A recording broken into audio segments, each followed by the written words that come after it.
Welcome to our channel law Kaksha student. आज की video में हम डिस्कस करने जा रहे हैं नेगोशिएबल इंस्ट्रूमेंट एक्ट 1881 के कुछ एमसीक्यू। स्टार्ट करते हैं। Question number 1, the negotiable instrument act 1881 came into force on. अगर हम बात करें हमारा नेगोशिएबल इंस्ट्रूमेंट एक्ट 1881 की एनफोर्समेंट डेट क्या है, तो डायरेक्ट क्वेश्चन पूछा गया है। क्या आंसर है? 1 March 1882।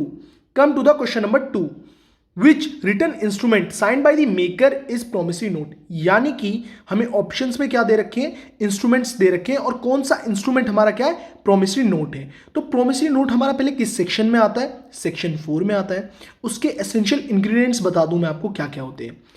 Unconditional undertaking, return form में होना चाहिए, signed by the maker, certain some of money और टू सर्टेन पर्सन। तो ये मैंने आपको कुछ एसेंशियल बता दिए हैं किसके, प्रोमिसरी नोट के। इनसे ही हम फाइंड करेंगे कौन सा हमारा इंस्ट्रूमेंट इन ऑप्शन में से क्या है, प्रोमिसरी नोट है।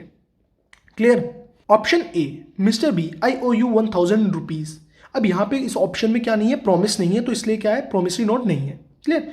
Option number B, mister B I will pay you 10,000 rupees after my marriage. Condition आ गई तो इसलिए क्या नहीं है, प्रोमिसरी नोट नहीं है। Come to the next slide. Option number C, Mr B I will pay you money on demand. यहां पे क्या है, सर्टेन मनी नहीं बता रखी। सर्टेन मनी का मीन्स क्या हो गया, amount, like 1000, 2000, 3000, 4000, certain amount of money होनी चाहिए। क्लियर? प्रोमिसरी नोट का क्या है, एसेंशियल इंग्रेडिएंट कह लीजिए या एसेंशियल एलिमेंट कह लीजिए। Clear? Option number D, Mr B I will pay you 1000 rupees on demand. तो यहां पे क्या गया, सर्टेन पर्सन आ गया, सर्टेन अमाउंट आ गई, प्रॉमिस आ गया, और कोई भी कंडीशन नहीं है, तो इसलिए ये ऑप्शन क्या हो गया हमारा, बिल्कुल सही, promissory note. Come to the question number 3. In the case of promissory note which is not negotiable. अब हमारा कौन सा केस है इनमें से प्रोमिसरी नोट का जो क्या नहीं है, नेगोशिएबल नहीं है, यानी कि ट्रांसफरेबल नहीं है। Clear? B option, no notice of dishonour is necessary. Come to the question number 4. A sign instruments in the following terms, which instruments are promissory note under section 4। जैसे कि मैंने आपको बताया था कि सेक्शन 4 में क्या डिफाइन है हमारा, प्रोमिसरी नोट किस एक्ट में, एनआई एक्ट 1881 में। Come to the next slide. अब इन चारों ऑप्शन में से भी हमें क्या करना है, करेक्ट ऑप्शन को टिक करना है। कौन सा ऑप्शन हमारा क्या कर रहा है, फुलफिल कर रहा है क्या, प्रोमिसरी नोट की सारी एसेंशियल एलिमेंट्स, यानी कि कौन सा ऑप्शन हमारा करेक्ट है जो डिफाइन कर रहा है क्या, प्रोमिसरी इंस्ट्रूमेंट को, यानी कि according to section 4 of the NI act 1881 promissory note को क्या कर रहा है, डिफाइन कर रहा है। देखते हैं। A option, I promise to pay B or order ₹500 to be paid on demand. तो अगर हम फर्स्ट ऑप्शन को देखते हैं तो फर्स्ट ऑप्शन क्या है हमारा, प्रोमिसरी नोट का एग्जांपल है। कैसे? क्योंकि देखिए प्रॉमिस हो रहा है, क्लियर, सर्टेन पर्सन यानी कि बी को प्रॉमिस कर रहे हैं पे करने के लिए, क्लियर, अमाउंट भी क्या है हमारी, सर्टेन है, और कोई भी कंडीशन नहीं है, तो यानी कि अनकंडीशनल अंडरटेकिंग। तो सारे ही एसेंशियल क्या हो रहे हैं, फुलफिल हो रहे हैं हमारे सेक्शन 4 के। तो ऑप्शन नंबर 1 यानी कि A correct. Clear? Come to the question number 5. Under negotiable instrument, promissory note can be drawn for minimum period of. अगर हम बात करते हैं promissory note के बारे में, किसमें, एनआई एक्ट में, तो उनका मिनिमम पीरियड यानी कि promissory note का मिनिमम पीरियड कोई भी फिक्स नहीं है। Clear? No time limit is fix. तो करेक्ट ऑप्शन क्या हो गया बच्चों, D. Come to the next slide. Question number 6. I promise to pay B ₹500 and all other sums which shall be due on him, this is a. Sir promissory note नहीं बच्चों, आपने जल्दबाजी कर दी। Question को ध्यान से देखें, टिपिकल नहीं होते क्वेश्चन। बच्चों के मार्क्स क्यों नहीं आ पाते, क्योंकि बच्चे ध्यान नहीं देते। ध्यान से देखिए, आई प्रोमिस टू पे बी, तो यानी कि यहाँ क्या प्रॉमिस है, तो सर प्रोमिसरी नोट की कंडीशन शायद फुलफिल हो जाए। क्लियर? बी यानी कि सर्टेन पर्सन के बारे में बात है, अमाउंट भी सर्टेन हो गई। Clear? And all other sums which shall be due to him, तो यानी कि इस स्टेटमेंट की वजह से प्रोमिसरी नोट नहीं है, क्योंकि हम मानते हैं कि हमारा सर्टेन पर्सन के बारे में है, सर्टेन अमाउंट भी हो गई, and all other sums which shall be due to him. तो यहाँ पे ऑल अदर सम्स की वजह से, इस स्टेटमेंट की वजह से, इन टर्म्स की वजह से ये क्या नहीं है, हमारा प्रोमिसरी नोट नहीं है, क्योंकि फुलफिल सारी एसेंशियल हमारे फुलफिल नहीं हो रहे हैं। Clear? Come to the question number 7. Under negotiable instrument bill of exchange is defined under, हमारा बिल ऑफ एक्सचेंज किस सेक्शन में डिफाइंड है, एनआई एक्ट में, सेक्शन 5 में, और चेक किस में, सेक्शन 6 में। नेगोशिएबल इंस्ट्रूमेंट किस सेक्शन में डिफाइंड है, section 13 of the NI act. Clear बच्चों? Come to the next slide. बच्चों मे बी क्वेश्चन को समझाने की स्पीड थोड़ी तेज होगी क्योंकि स्टूडेंट मैंने कंसेप्ट बहुत आराम से बहुत अच्छे से आपके क्लियर करें हैं। अब यहाँ आपका क्या हो रहा है, इवैल्यूएशन टेस्ट हो रहा है। जस्ट लाइक क्या कि आप आंसर सुनने से पहले क्वेश्चन को देखिए, आंसर नोट डाउन करिए और फिर देखिए क्या मेरा आंसर सही है या नहीं है। अब सही नहीं है तो सर समझाएंगे किस तरीके से सही होना है, तो फिर उसको एरर को अपने दिमाग में रखिए और फिर अगेन एक बार इसे कोशिश करिए करने के लिए सारे एमसीक्यूज को। Clear? Come to the question number 8। Which of the following is not a bill of exchange?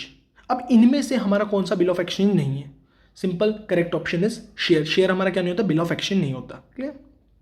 Come to the question number 9। The term cheque in the electronic form is defined किस section में बताई थी मैंने अभी आपको? Section 6 में। Clear? Explanation 1A। Come to the next slide. Question number 10।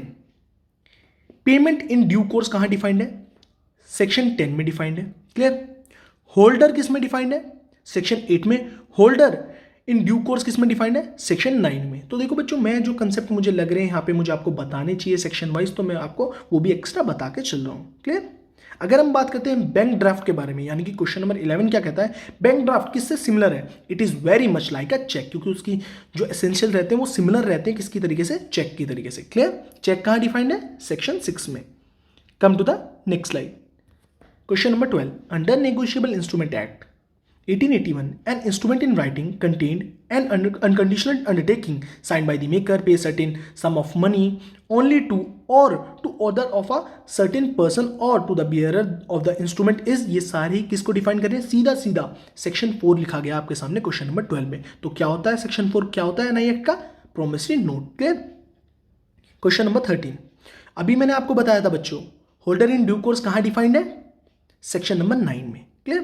Question number 13 क्या कहता है? Holder in due course NI act में कौन से सेक्शन में डिफाइंड है? सेक्शन नंबर 9 में। Clear?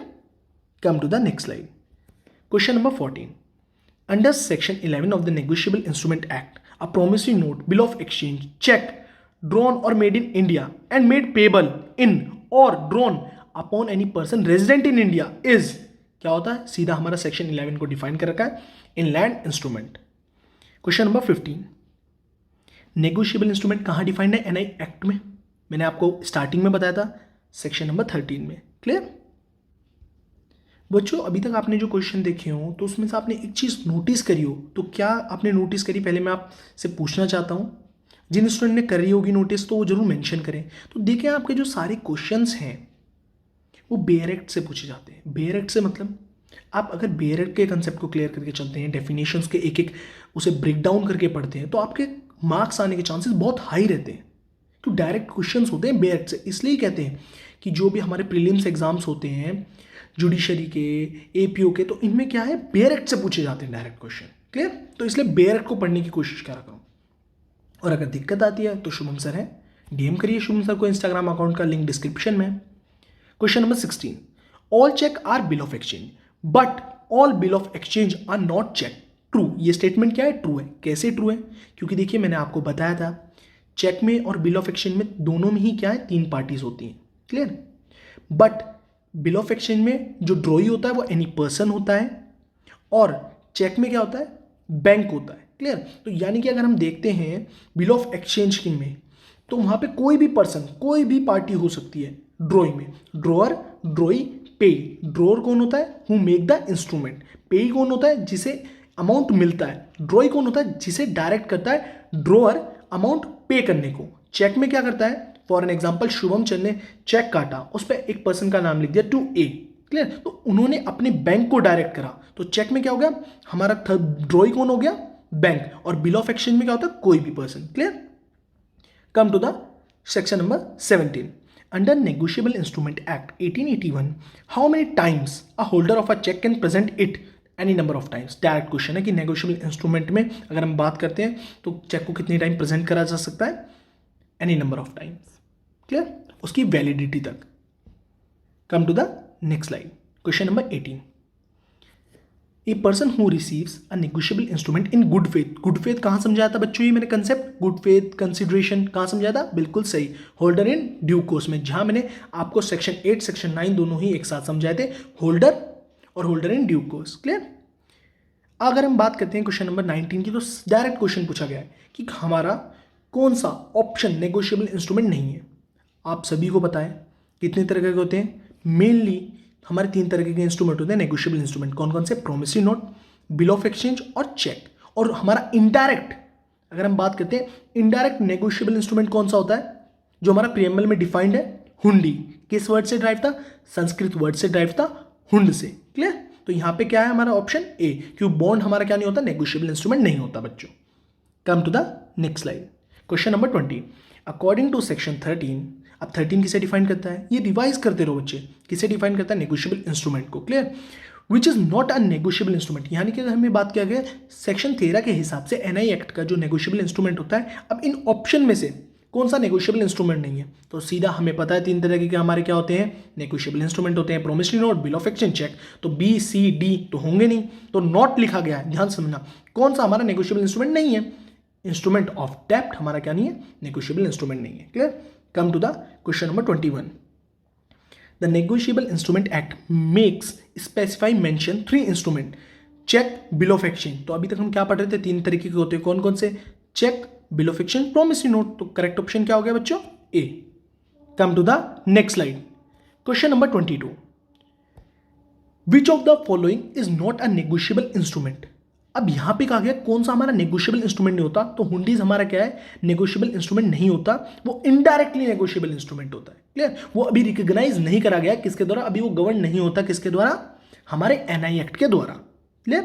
Question number 23, if the indorser signs his names and adds a direction to pay the amount mentioned in the instrument to a specified person, the endorsement is said to be a indorsement in full. Directly क्या था? Question पूछा गया था। Come to the next slide. Question number 24. Which of the following is true about encode instrument? अगर हम बात करते हैं तो करेक्ट ऑप्शन क्या है? बी करेक्ट ऑप्शन है। क्यों? It is an incomplete of blank negotiable instrument. ये किसके बारे में बात करता है? ब्लैंक नेगोशिएबल इंस्ट्रूमेंट के बारे में, जो क्या है? इनकम्प्लीट है। Clear? Question number 25, if in a cheque amount order to be paid is written differently in figure in words, तो वो क्या हो जाएगा? the amount written in words shall be undertake or order to be paid। अगर check में if the check amount ordered to be paid is written differently in figure and in words, अगर हमने क्या कहा है? फॉर एन एग्जाम्पल समझते से, मैंने आपसे कहा मैं आपको 10,000 दूंगा और मैंने आपके चेक में अमाउंट में मैंने आपके लिए 9,000 8,000 अमाउंट डाली है, तो कुछ फर्क नहीं पड़ता। जो अमाउंट रिटर्न है वर्ड्स में, टर्म्स में, जो भी हमने लिखा है चेक में, वही पर्सन क्या होता है? यही अज्यूम करा जाएगा, यही अंडरटेकिंग होगी कि जो अमाउंट दी गई है, किसके लिए लाइबिलिटी कितनी की राइज होगी? जो अमाउंट क्या होगी? गिवन होगी, यानी कि उतनी अमाउंट आपके अकाउंट में ट्रांसफर करी जाएगी जितनी क्या होगी? चेक में मेंशन होगी। Clear? If in a cheque amount order to be paid is written differently in figure and in words, तो चेक हमारा वॉइड नहीं होगा।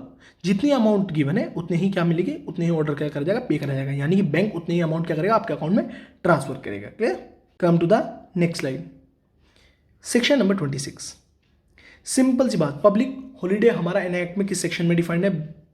डायरेक्ट मैंने कहा बेयर एक्ट से कई क्वेश्चन पूछे जाते हैं, सेक्शन नंबर 25 में डिफाइंड है। Clear? As per the provision of section 26 negotiable instrument act किसके बारे में बात करता है?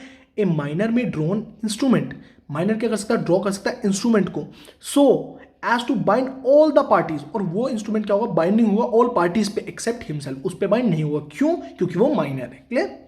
Come to the next slide. Question number 28, whether a minor may draw, indorse, deliver and negotiate any instrument, तो मैंने क्या बताया था? अभी पीछे ही बताया था। Yes he may do so as to bind all the parties, और वो क्या होगा? वो इंस्ट्रूमेंट क्या होगा? वो बाइंडिंग भी होगा सभी पार्टीज में except himself. Clear? Question number 29. The term legal representative in section 29 of the Negotiable Instrument Act 1881 include executors और administrator। यहाँ पे सीधा क्वेश्चन नंबर 29 से पूछा गया, सॉरी क्वेश्चन नंबर 29 में सेक्शन नंबर 29 से डायरेक्ट क्वेश्चन पूछा गया एनआई एक्ट से, कि जो हमारा लीगल रिप्रेजेंटेटिव टर्म है वो किसे इंक्लूड्स करती है? इंक्लूड्स एग्जीक्यूटर्स और administrators. Clear? Come to the next slide. Question number 30, under section 97 of NI Act, when the party to whom notice of dishonor is dispatched is dead, but the party dispatching the notice is ignorant of its death, then the notice is sufficient। तो notice क्या होगा? Sufficient होगा। Question number 31, section 100 किसके बारे में बात करता है? किससे डील्स करता है? प्रोटेस्ट से डील करता है। Come to the last question, question number 32, which provision of the act lays down that foreign bills must be protested for dishonor if so required by the law of the place where they are drawn. Section number किस section में कहा गया है? Section number 104.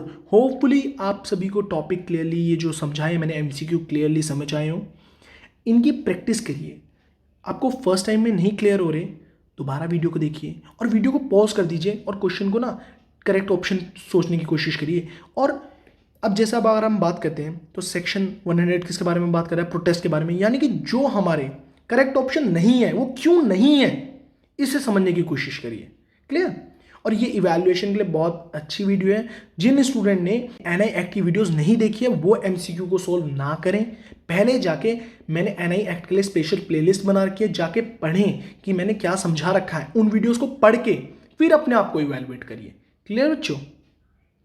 Hopefully video अच्छी लगी हो. मेरी efforts अच्छे लगते हैं तो ज़्यादा वीडियो को लाइक करें, शेयर करें, subscribe my channel, also press bell icon for the new videos. Thank you so much guys for your support.